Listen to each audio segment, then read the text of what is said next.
Soldens, and I see you're here. I'm so glad that you could come and join me today. As you know, we're doing an investigation. There was a report that someone has killed an endangered species animal, and I'm the one at my office who's responsible for making these investigations. So I'm glad you're here today.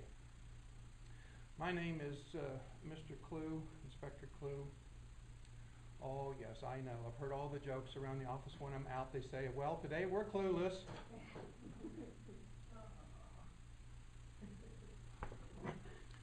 Well, for sure, I'm here. I knew that you were going to ask me a lot of questions about some things that may have happened over there for sure, but I did bring along a witness just in case. I don't want to have anything left undone and no stone unturned. Well, good, Sven. I'm glad that you were joining us today. Tell me, who is this person that you have invited as your witness? Oh, yeah. Well, I, of course, was responsible for the detriment of this supposedly, let's call it an endangered species. But however, this young girl was the one who was the benefactor of my actions, and I thought it might be useful for her to tell you about these things. First of all, Sven, we'd like to find out exactly what is it that you do and why were you there at this particular moment? Well, as I was going to tell you, this young girl right here was the one who brought it all on. As you know, I'm a wood chopper. I'm out there in the woods working every day trying to get people firewood for the winter. Oh, and we have some people who still work in the summertime too with their wood burning stoves. They're cooking and baking up a storm, you know. Okay, well, I understand that. Well, young lady, what do you have to say? Well, Mr. Clue, it was like this. I was out in the forest. My mom had sent me over to see Grandma. She had made some cakes, and she had made some other wonderful things there for her to eat, and also a bottle of wine.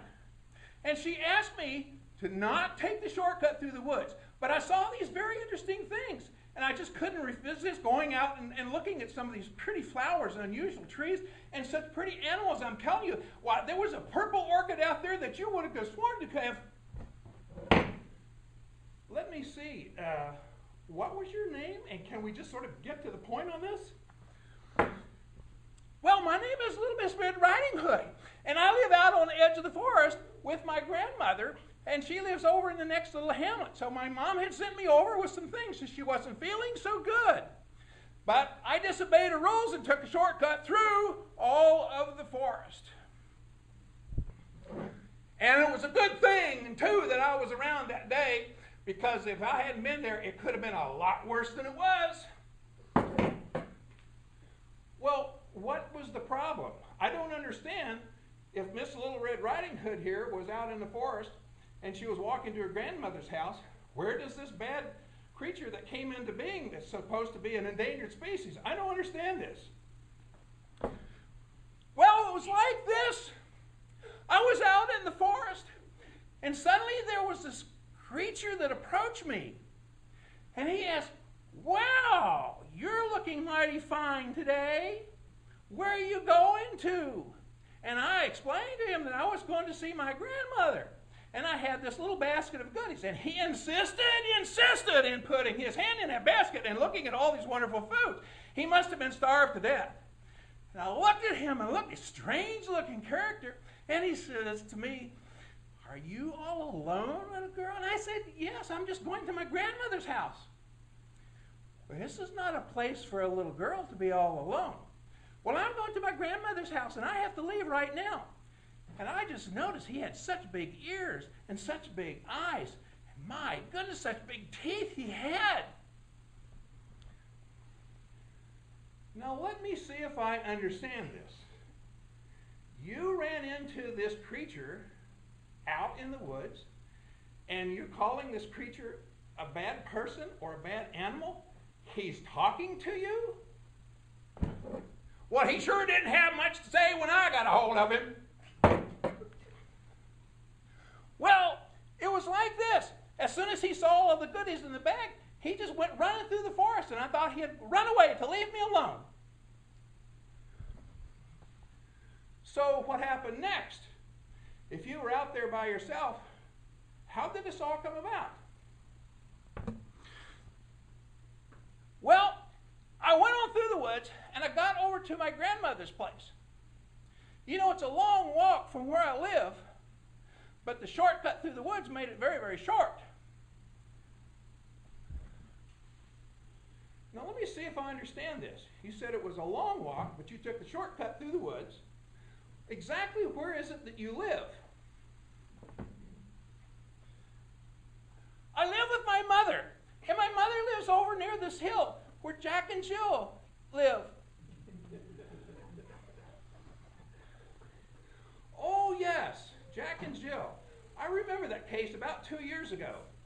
It was suspected that it might have been a homicide, but after further investigation we found out that it really wasn't a homicide at all, that it really was an accident. So I know exactly where you live now. Well, I'm not so sure that she knows where she lives over there, because why was she going all the way through the woods? I live all the way on the other side of the forest over there. Got to have lots of wood around forest if you're a woodcutter. So exactly where did you live? Well, I live over on the other side of the forest, right next to her grandmother's place, I suppose. You remember where the castle is up on the hill? The castle where the prince.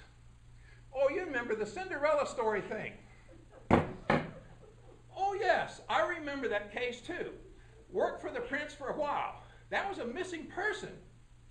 Somehow we weren't able to help him much, but I understood he finally found the person that belonged to the shoe. Well, I never got to see the castle much. We could only see it just barely through the back window of my granny's house once I go over there.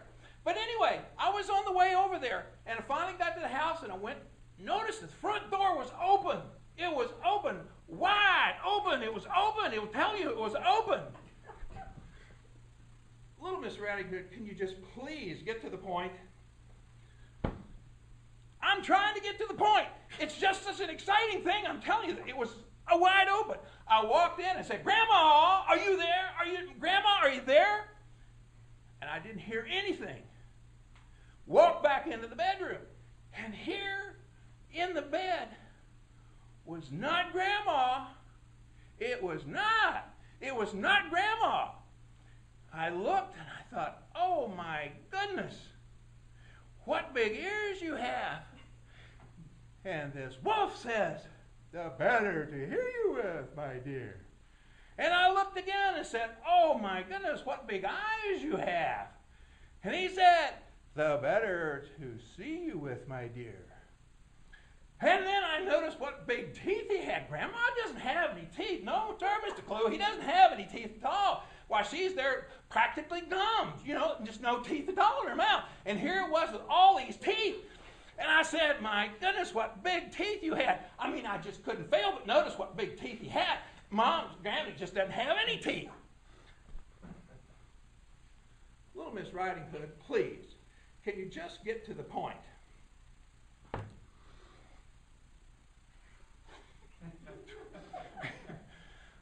Well, the point of it all is, of course, that it really wasn't Granny. And I looked over on the side of the bed. There was some blood on the covers there just a little bit. And way off over in the corner over there, there were some other little bloody things. And I surmised this was a bad, bad wolf. I'm telling you, must have eaten up my Granny. And as soon as I said, "What big teeth you have," he had the audacity to say, "Well, the better to eat you with, my dear." And he started chasing me. And I ran out the door. And I ran and screamed, "Help! Help!" And there was nobody around. I kept running through the forest, and the wolf was coming after me faster and faster. "Help! Help!" And I didn't know what to do. And finally, I just stopped and said, "He's going to eat me. I just know he's going to eat me, and I can't run another step." For goodness sakes, what happened next? Well, it was just a good thing I was around the corner cutting some wood. I happened to see this bad, bad wolf chasing Little Red Riding Hood, and I came across over there and said, "Hey, Mr. Wolf, what are you doing?" And he said, "I'm going to get me another little woman here to eat. I'm going to eat her up. All of her goodies in a basket and everything else." And whenever I saw what his intention was, I took my axe and whack! Knocked his head right off in one fell swoop, just like a big limb off a tree. So you are admitting that you actually killed the wolf? Endangered species, the wolf? Well, it may be an endangered species of you, but when I see one of these critters running after a helpless little girl like this with the intent to do her in, I'm going to whack off his head every chance I get. Well, that's very interesting. First of all, I've got notes here about this wolf. He's really not a normal wolf. He's talking, and he's eating people, and now he's chasing Little Red Riding Hood, and he comes along with these bad things in his mind, and you're telling me that you just arbitrarily whacked off this critter's head? Yes, I did. And it was a good thing, too, or else he would have eaten me up just like he ate my granny. I mean to tell you, there was blood everywhere. That head went rolling halfway down the hill. I didn't know what to do next. I was just standing thinking, oh my goodness, he done killed a wolf. He's killed him. Oh my God, there's blood everywhere. Well, it seems to me that this is sort of a dreadful event. However, taking into account all of the different things that we have in this case, we have this wolf. It's clearly an endangered species, but his behavior is just bizarre.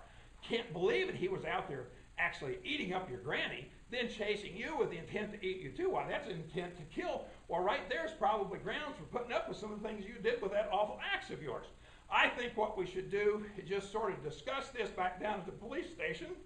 However, I'm going to make a note. And then in my note, I'm going to say, under these extenuating circumstances and the behavior of this wolf, it was clear that he was not in his rightful mind and probably deserved to be done in by the method that you used with that axe of yours. And so I'm just going to recommend that this case be closed and an investigation is complete. Madam Toastmaster.